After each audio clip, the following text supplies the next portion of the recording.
Thank you very much. Good morning and welcome. You're appreciated here because you're going to learn a lot today.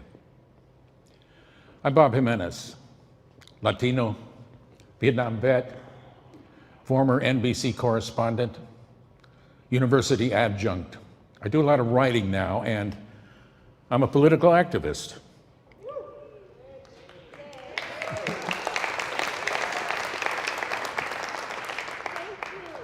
Thank you.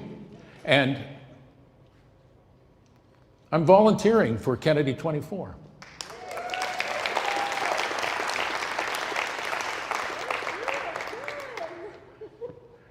I'm 78 years old, and a paycheck is not important when God gives you one last chance to make history.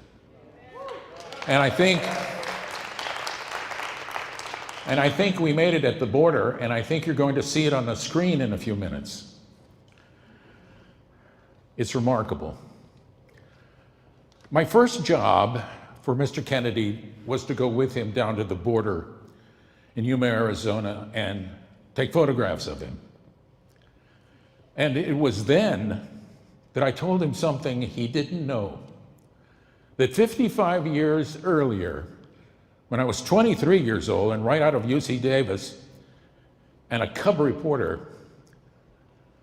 I was with his father the day he was shot. Bam. Instant trust, instant friendship from Robert Kennedy Jr.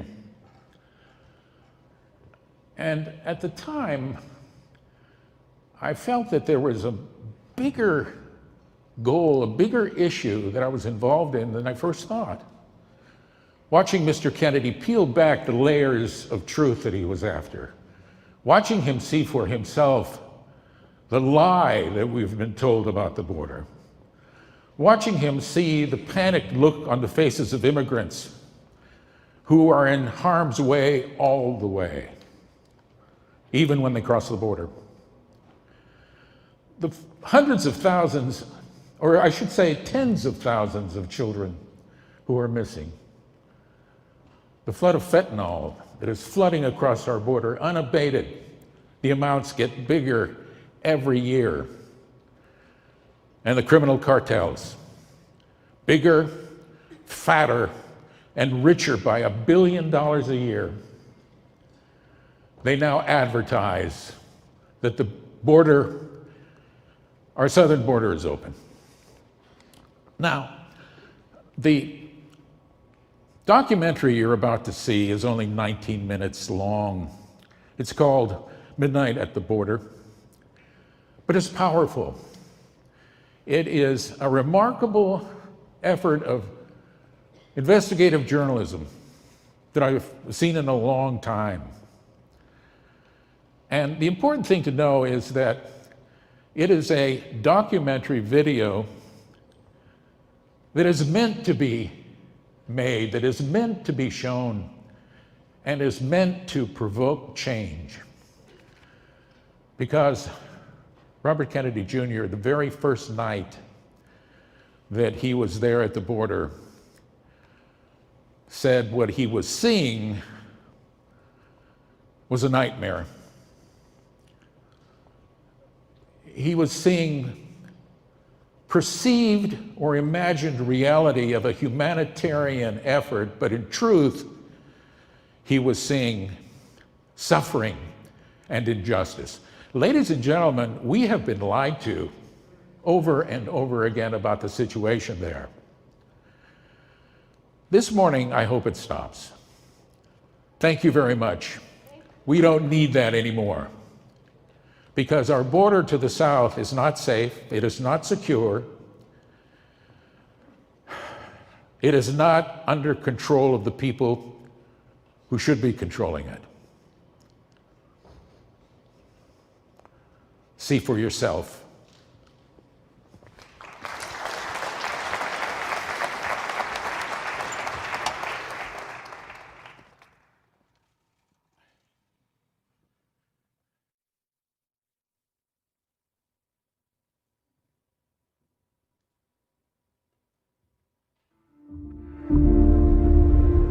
I feel like the whole country needs to know what's going on here.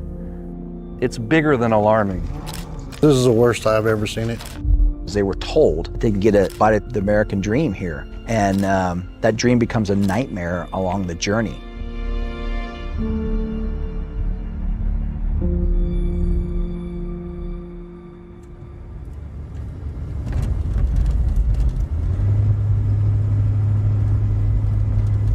I'm down in Yuma, and I'm going to go look at the border. And most of the movement at the border is at this crossing is between 1 and 3 a.m. I came down here because I want to see firsthand what the problem is and get as many ideas as possible about the best way to solve this problem.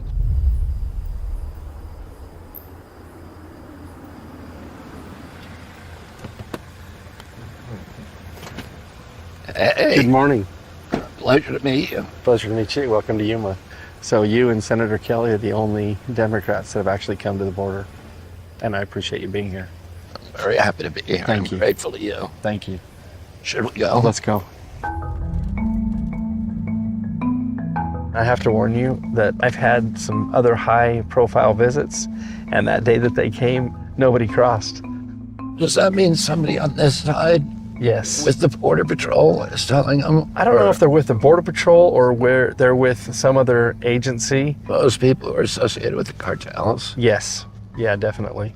And they've had more than 300 assassinations across the border, 25 miles from here, over the last year and a half, because they're fighting for control of the trafficking. Mr. Kennedy, if you want to look ahead, you'll kind of see where the wall begins.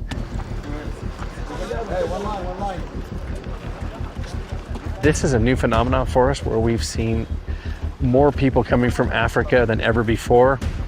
China, Russia, even the Ukraine. We had a large surge coming from those countries. Iraq, Iran, Afghanistan. Buenos días. ¿Qué tal? ¿De dónde vinieron? ¿Perú? ¿Cuánto tiempo tienen viajando? 7 días. Nos salimos porque amenazaron a mi familia, a mi señora y a mis hijos, de matarlos. Ya habían matado a la mascota y ¿Cuánto les costó de llegar aquí? la idea no tengo sentido. Todo lo que tenía en mi casa, no pude dejar nada. Todo vendí. Vendieron todo. Todo. They're looking for asylum, right? Yeah, they're looking for asylum, yeah. Where are you from? Azerbaijan. Azerbaijan, yes. I'm at the border wall around Yuma, Arizona. It's about 2 o'clock in the morning. We've watched about 150 people come across. I was expecting that most of the people would be from Central America. That this is really extraordinary. Where are you from? Uzbekistan? Okay. Kazakhstan. Kazakhstan. Bangladesh. Perú. Perú. Colombia. Mis hijos están allá. Ajá. Ellos ya están en un proceso de asilo. Oh. Entonces yo estoy solo en Colombia. Gracias. Buena suerte. Gracias. Of all of these people, only one of them said that they were here for asylum. The rest of them are here for work, for better lives, doing the things that we all want for ourselves.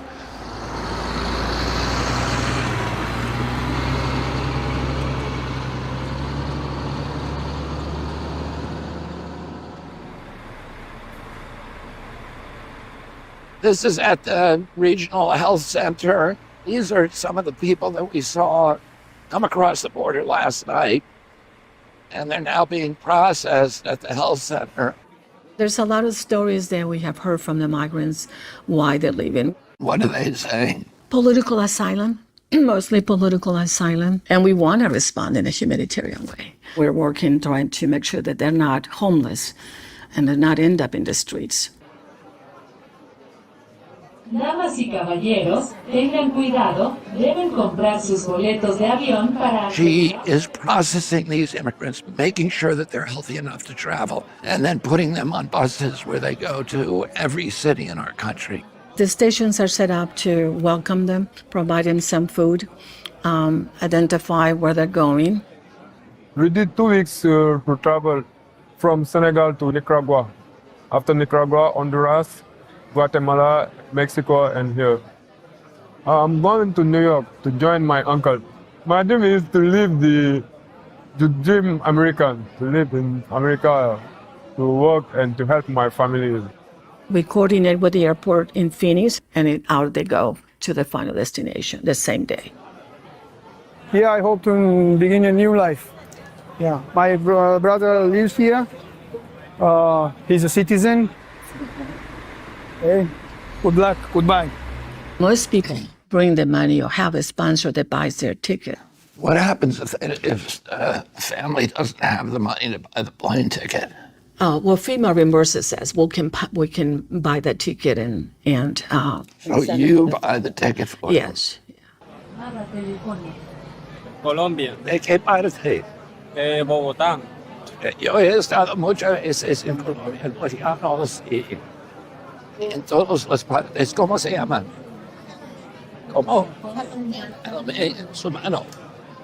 Gracias. El niño también, mi hijo, Joseph. Joseph, mucho gusto. ¿Y cómo estaba el viaje? El viaje muy difícil. Más o menos. Yo soy Jaime Maquera, de Perú. Nosotros hemos llegado 4 personas. 4 personas. Yo, mi hija y mi señora. Mi otra hija que tiene 18 años. El momento ¿Y de... dónde están ellas? Mi señora y mi hija están conmigo. Pero mi hija de 18 años, no sé dónde está. Estaban contigo. Pero en el momento de nosotros estar allá en el refugio, nos han separado y nos han invitado a todos. ¿Y cuántos separados? No tengo comunicación con ella. ¿Es ella? Por favor, es ella. We see a lot of violence as people are making across the border through Mexico or their countries. Some of them do share their stories, but we see that devastation in the human lives. We are sitting here in Yuma, Arizona, right at the Colorado River at the Morales Dam. Behind us is Algodones, Mexico, and a stone's throw just behind us is the state of California. So that mountain range behind us is California. California, yes, sir. This is the infamous Morales Dam gap, and what you had is under President Trump, you had a big push for infrastructure, the wall system. And when President Biden took office, he signed some executive orders that basically halted all wall construction. And so that left the gap here. And this was a problem for us in Yuma. What no one talked about was the wall system. It was a package deal. Yes, it included steel, but it also included roads, technology, and sensor equipment. And all that was just put on hold. When you have people that can come through here unmitigated because there's a gap in the wall, it causes a problem for not only for border security, but also for the community. And that was partisan politics, right? Absolutely. They halted anything that had to do with the Trump wall. It put our agents at risk. It put the migrants at risk. It incentivized the profit making for the smugglers, for the cartels. It's done just the opposite of what they're trying to accomplish from a humanitarian standpoint. When you are giving people, an opportunity to come here the wrong way because the policies allow them to do that, that's exploiting people, and that's wrong.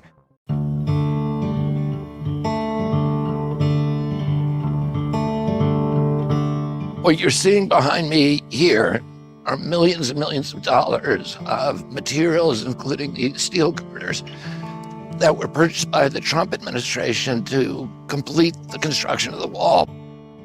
When the Biden administration came in, it didn't want to complete the wall, and they left that material to languish and bought new fencing, which you can see over here. And this is where Secretary Mayorkas told me he would fill in 9 of the 11 gaps. So 18 months later, we see maybe 50 feet completed. Now, the difference between this product and the other product, this has a 10-foot foundation going into the ground, so it's almost impossible to go under. The other new fencing being installed, the foundations are on the top of the ground. So you don't necessarily have that secondary protection under the ground. Where we've seen them start to use horizontal drilling machines to burrow under and use the bank teller type of tubes to send fentanyl and other drugs across the border.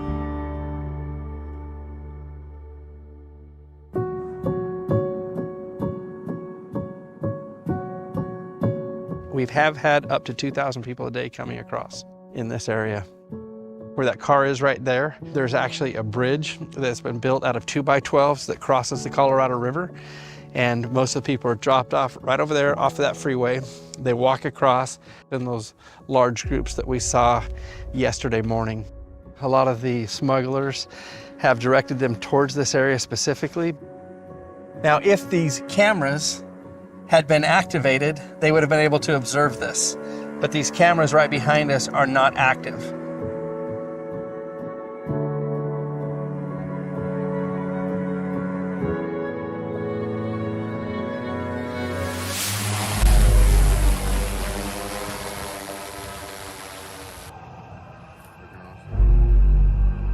This is also an area which is infamous that they referred to as the rape tree. We would see Plan B, which is the day after, the morning after pill, found all throughout the ground where the cartel, after taking advantage and raping women and young children as young as 12, it's been reported to us, they would force them to take the Plan B and then send them along their way.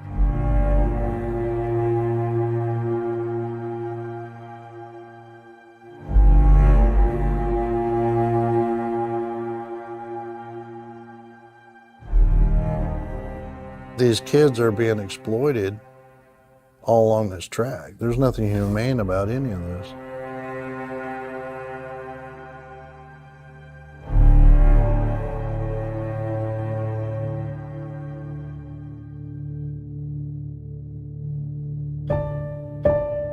We work with child abuse, sexual assault, domestic violence, elder abuse, and human sex trafficking.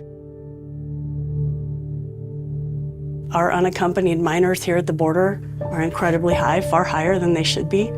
Imagine being a little kid and being stuck in the desert with no control over who does what to you, and there's nobody around. The youngest one in my recollection was a 10-year-old little boy. It's important to us to finally get people to understand that the dangers that await people as they make this journey, you don't know who you're going to come in contact with. They don't know who they're turning maybe their child over to. So we have 4 forensic interview rooms. These 2 that you're going to see here are child forensic interview rooms. I want you to walk in and see if you can find the camera and the microphone in here. I think that's the microphone. It's pretty well disguised. The whole point of that is that the child feels safe. The mics in these rooms are so sensitive that when a child lowers their head because they're feeling shame or they're upset or scared, even if they whisper, those mics are designed to pick up that very muted, quiet voice. In this room, obviously, we designed it to be as comfortable as we can possibly make it, because the reality is no child should ever have to come to this exam room for an exam.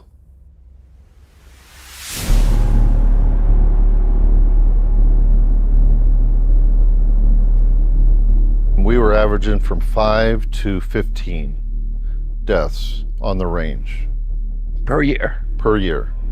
Last year was our highest year ever, where we then were at 50 deaths on the range. So this is the place where Marine pilots come to train and to practice in simulated war games. Yes, sir. This installation would be referred to as the Top Gun for the Marine Corps. How far is this base from the border right now? Our training ranges are right next to the border. And why would an immigrant come through the range when they can just walk around the wall in Yuma and register? So the cartels were using some aliens, purposely making them cross the border into the desert area and saying walk north, and not letting them know that they were going to cross some very harsh environments using them as pawns. Drones will just kind of sweep the whole area. There's a big group of migrants coming through one area, and they were using the group that was moving in as a diversion for them, the smugglers, the guys doing the dirty work. So they can push through 300 people. They know the U.S. Border Patrol is going to surge to take care of the people. And then an hour later, they could be coming through with a large drug load, knowing that somewhere else on the line. Correct, yeah. And they do the same thing with terrorists, and they do the same thing with gang members that they want into the country. They'll do those diversionary tactics to keep our Border Patrol occupied.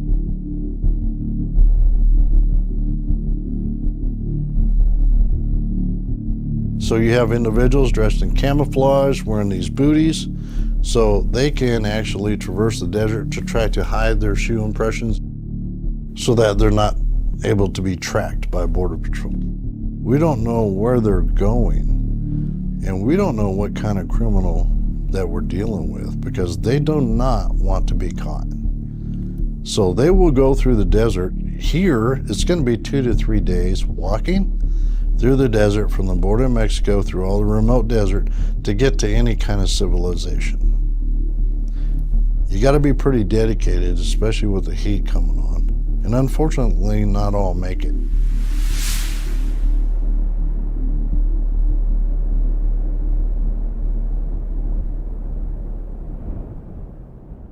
And why do you think this happened? At the end of the day, this is a business for people on the other side of the border. Billions and billions of dollars every month are earned from transporting people and, in conjunction, drugs across into the United States. And that kind of activity doesn't go away easily.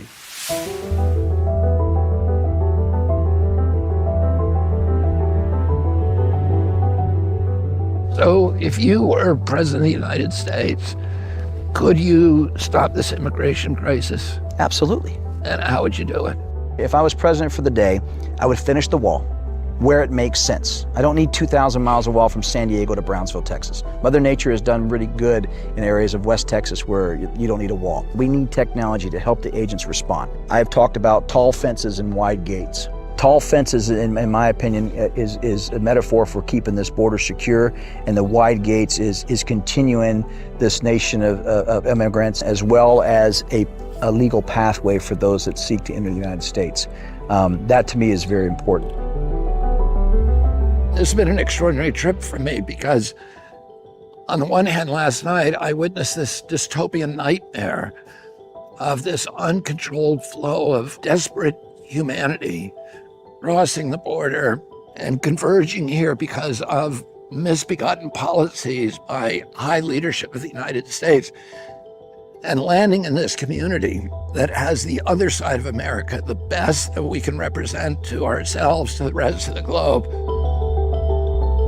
But after visiting the border, I've come to understand that the open border policy is just a way of funding a multi-billion-dollar drug and human trafficking operation for the Mexican drug cartels. When I'm president, I will secure the border, which will end the cartel's drug and trafficking economy. And I will build wide doors for those who wish to enter legally, so that the United States can continue to be a beacon to the world where diversity and culture make us great.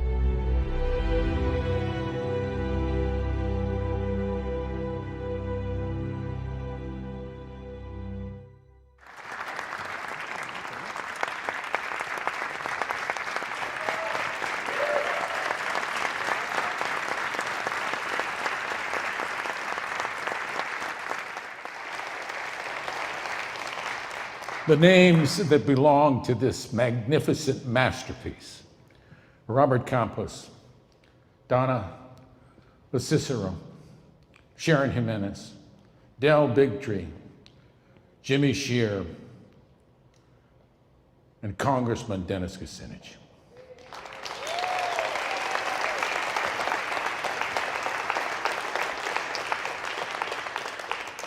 Ladies and gentlemen, and now 55 years after I witnessed a tragic cutting down of a life that had so much promise, I'm feeling a resurrection.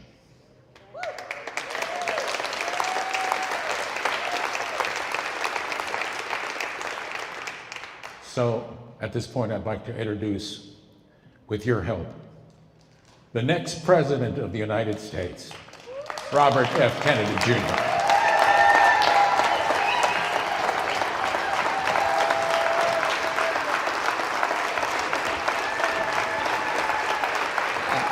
Thank you so much. Thank you very much. And thank you all.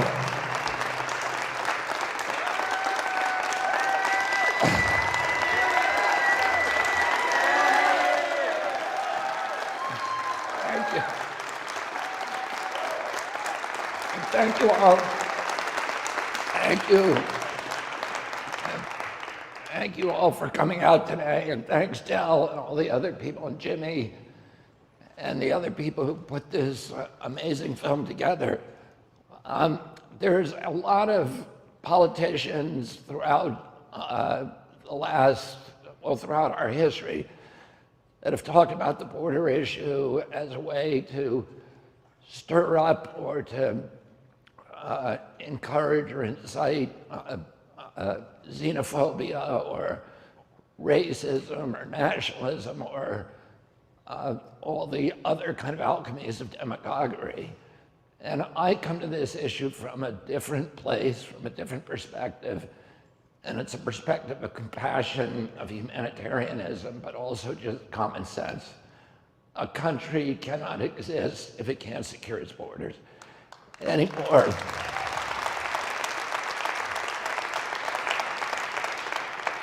Any more than a cell can exist if it doesn't have a coherent membrane. The kind of everything, the borders are one of the definitions of our country. And we need to close them. And as the Border Patrolman, who was the former president of the Border Patrol Union and the head of the Border Patrol in that area, he said we need high fences, but we need open gates. We need to change our immigration policy to make it coherent, to make it sensible, to make it serve the interests of our country. Right now, it took me, when I went to the border, it took me 3 days to really comprehend what was happening there because it was so strange. And you heard me do the interview with a woman who ran a healthcare center where she said, and when people come across, many of them do not have the money. They've been stripped of their money by the cartels. One of the things that immigrants do is they get robbed, they get exploited, they get extorted, they get raped, they get robbed. All of these, we saw people who talked about kidnapping, which is endemic on the border, sex trafficking, child sex trafficking, the smuggling of all these drugs, the methamphetamine and the fentanyl that's coming across, and then the destruction, this assault on the local community where people told us that they wouldn't let their children out during the daytime because they couldn't go play in the yard because they were scared of these strangers that were running across their yard, fleeing from the Border Patrol, which is a very common occurrence there. We visited a hospital, the local hospital. The local people in Yuma were, as I said, they were the representative of the best in our country. The local hospital told us, the director of the hospital, that that hospital had lost $27 million the previous year in unreimbursed expenses caring for migrants. And they cared for migrants. They let migrants come into the emergency room or into the maternity ward at the same basis that they did local people. So the wife of the head of the hospital had scheduled an inducement for her pregnancy, to end her pregnancy, I think it was a C-section, and could not get in because there were 35 immigrant mothers who had filled up the maternity ward. And we saw this all over the city of Yuma, where people were going out of their way to care for the immigrants with compassion. but the community itself was under assault, and this is now happening in communities all across our country. This week, the New York Times had an article that said that 90,000 immigrants had landed in New York from this giant flow of 7 million immigrants over the past 3 years that have come across illegally. 7 million. Compare that to the 3.1 million who entered legally during that period. So twice the amount of immigration is coming across illegally. And we are not managing as a nation our own borders. We have shopped that function out to the Mexican drug cartels. We're making billions of dollars controlling US immigration policy. And all of the carefully constructed immigration policy that we had in our country is meaningless because drug cartels are deciding who gets in and who doesn't. The immigrants and the New York Times article talked about how the tsunami of new immigrants of 90,000 people were crushing the social service systems in New York City. Bloomberg carried a recent article that talked about how officials in New York City are now considering turning Central Park into an open-air migrant facility or migrant camp. So this is the level of crisis, and we talked to people. I did a tour of Cleveland and Harlem in the last couple of weeks. Some of the Lee Harvard neighborhood in Cleveland, which is one of the poorest neighborhoods, and the black-owned business owners and local people were talking about how they could no longer access the Social Security or the social services of their city because they were overwhelmed by migrants. The city of Miami has done probably the best job in our country of reducing homelessness over the past 30 years. They have a model program that's worked. They've reduced homelessness from 7,000 people to 1,000. But now all of that progress is being reversed by the flood of immigrants that is pouring into Miami. And then what happens to these people? Those 7 million people who have come here now, there's 16 million altogether. 7 million in the last 3 years. What happens to them when they get into this country? Because this is supposed to be, many people in my political party believe that we've adopted this to reverse the cruelty of the Trump years and to have a humanitarian policy that is welcome to immigrants. But what happens to these immigrants once they cross that border and they engage, they endure all of the abuse and the rapes and the sex trafficking and the kidnapping of their children and the robberies. We talked to Peruvian families. Their life savings was removed from them just before they crossed the border. So they go through that, and then what happens to them when they come into this country? They are still liable for labor exploitation. That's their lives. They are now illegal. There is no way that they can legally work in this country. They cannot support themselves. They cannot pay taxes. Everything they do, we're creating this understory of exploitable poor that will be exploited and will impact the price of labor and the wage of labor for every other American, every working American. These people are being paid by unscrupulous employers $5 or $6 an hour, and that's their lives here now. And there's no way they can change that. They have no leverage. They have no bargaining power. And I spent a lot of my lifetime interacting with Cesar Chavez, who was one of my father's closest political allies and then became a very, very close ally of mine on the pesticide issue. Over the last 20 years of his life, he became the primary actor in this country, one of the primary activists against farm pesticides, agricultural pesticides, and I worked with him very closely on those issues, and I was a pallbearer for him when he died in 1993. Cesar Chavez was one of the biggest champions in our country, probably the lead champion at that time, for a closed border. because he knew that American farm workers could not make any gains in terms of their wages and their benefits, their quality of life, if there was an endless supply of new workers, undocumented, coming across the border who lacked the bargaining power to be able to ask for higher wages from their employers. Because the employers could always use the threat of exposing them. So, we have a policy now that is not serving anybody's interest. It's not serving the interests of Democrats or Republicans. It's not serving the interests of our country, clearly. It's not serving the interests of the migrants. And it's not serving the interests of our neighbors to the south. Everybody is getting hurt by this policy. The good news is that it's solvable. We can stop this. And, I will say this, that I was against Trump's wall. I thought it was a crazy idea. To me, it was a big mistake. My sister did a prize-winning documentary called The Wall, showing all the reasons we shouldn't build it. And I don't think we do need a wall, as we were told, that 2,200 miles between Brownsville and San Diego. But we need something.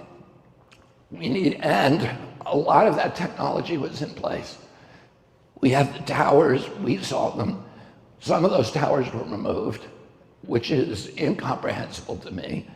We had the cameras, we had the videos, we had the lights, we had the ground sensors, the motion detectors. We can protect our borders. We have the capacity, the technological capacity to do that. We need the willpower, the political willpower to do that, and we need the personnel, and we need to do that for our country. We need, number one, we need to restore those barriers, and again, they don't all have to be physical barriers. We need some barrier so that we know everybody who's crossing. We know every single person who's crossing. We can do that. And if we have the personnel, we can stop that. More importantly, we need to be able to process legal asylum seekers. The one category that comes across the border undocumented are people who are fleeing political persecution. And we have a capacity, we have a methodology for processing those claims. What we should be doing, and what we used to do, is we would process them at the border. And only 15% of them are adjudicated as legitimate.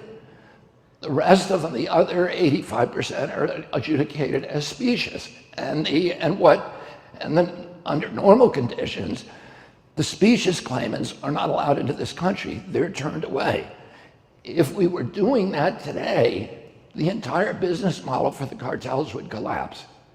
Because these immigrants who are coming into it, and let me tell you first, what happens to the immigrants now is most of the immigrants we saw that evening, none of them were even, only 2 families said they were fleeing political persecution. The rest of us just told us openly, we're coming here to make money. We're coming here for a better life. So they didn't even have that claim. And those immigrants shouldn't be allowed into the country. We should stop that at the border. And the reason but what happens is that they're all given court dates. And the first court date is an arraignment type. It's an arraignment in front of the immigration courts. Because we don't have enough judges, it's then a 7-year wait to get a hearing. So those immigrants are allowed into the country. They attend the first hearing, and then they legally go and wait for 7 years. They can't work. But they're in our country legally, and they put down roots. And we don't really know, they become part of this underground economy. And what we should be doing, and the reason we have that is we don't have enough immigration judges. We don't have the capacity to process those claims. And we need to do that, and we need to do it quickly. We need to be able to process them at the border and make a judgment right there. And the people who do not have legitimate asylum claims should not be allowed in, should not be allowed to cross. As soon as we do that, the immigration is going to stop. Because if you put yourself into the shoes, and we talked, at length with these migrants, these are people who have clearly spent years and years thinking about doing this. This is a huge decision. This is the most important decision in the lives of these people. They're deciding to root themselves up, to leave their families, to leave their jobs, their income, to take their children with them and move to a new country with no plans at all. Imagine what it takes to do that. Well, they're making a risk assessment. And if they know that there's an 85% chance that even that 85% chance that even people with asylum claims are going to be turned across the border, and a 100% chance that if you don't have an asylum claim, you're going to be turned back. Not many of them are going to take that risk, and the business model for the cartels will collapse. So we need to be doing that. And right now, when we interviewed these groups coming across, this was one of the sort of shocking but interesting things. They knew every step of the way what was going to happen to them. Nobody was surprised. They knew exactly what to do because the cartels advertise all over the world using TikTok and YouTube.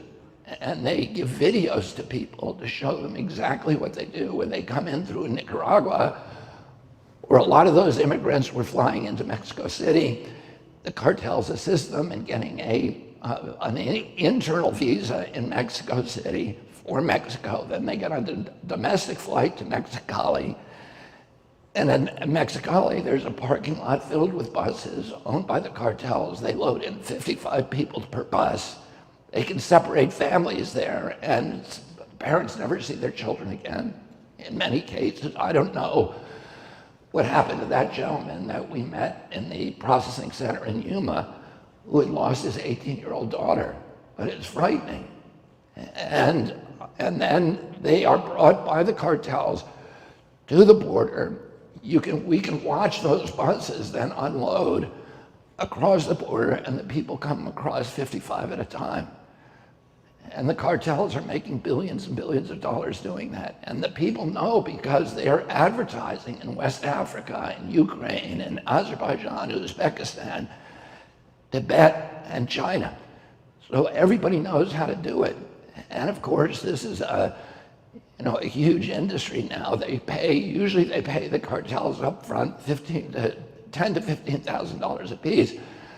But if they show up with money, they may also get robbed on their way. And we heard a lot of those stories. So the last thing that we need to do, the first is finish the technology and the physical barriers, which are almost complete. And those only need to be in the urban areas, in places where there's high population densities, and then in the remote areas and wilderness areas. We need to put the technology, the surveillance and motion detection technology, and the cameras, the towers, and the lights, and the videos. And then the last thing that we need to do is to change our relationship with some of the countries south of the border, to bring them into a partnership.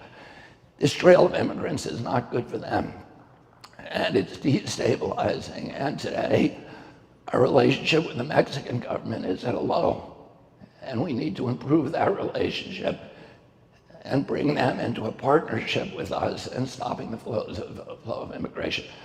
So these are all things that I'm going to do immediately. This is going to be one of my highest priorities as soon as I get to the White House. We can stop this, and we need to do it for our country. So thank you very much. And I think